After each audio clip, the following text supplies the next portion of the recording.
నల్గొండ జిల్లా మిర్యాలగూడలో అక్రమంగా రవాణా చేస్తున్న 140 కిలోల గంజాయిని పోలీసులు స్వాధీనం చేసుకున్నారు. పట్టణంలో పోలీసులు తనిఖీలు చేస్తున్న క్రమంలో 2 వాహనాలు అనుమానాస్పదంగా కనిపించాయి. వాటిని పరిశీలించగా కారులో ఉన్న 4 వ్యక్తులు పారిపోయారు. ఓ వ్యక్తిని అదుపులోకి తీసుకుని 2 కార్లను తనిఖీ చేయగా అందులో గంజాయి లభ్యమైంది. పట్టుబడిన గంజాయి విలువ సుమారు 35 లక్షలు ఉంటుందని ఎస్పీ శరత్ చంద్ర పవార్ తెలిపారు.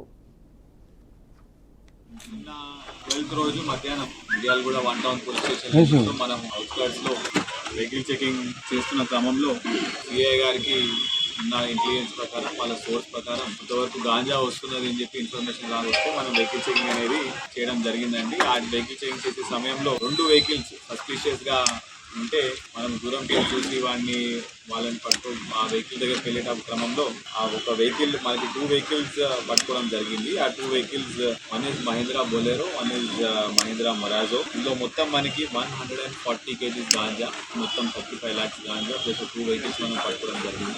2 వెహికల్స్ కూడా, ఒక వెహికల్ హైదరాబాద్ నుంచి, ఒక వెహికల్ సూర్యాపేట నుంచి. మెయిన్ ఆర్గనైజర్ A1 నేను మునావత్ జగన్, ఇంకోటి A2 మునావత్ మంచి అన్నది. ఇద్దరు కూడా పాత అఫెండర్స్ అండి. వీళ్ళ మీద కూడా పాతగా కేసెస్ ఉన్నాయి. సేమ్ వీళ్ళు హైదరాబాద్ నుంచి సూర్యాపేట నుంచి వెహికల్ తెప్పించుకున్నారు.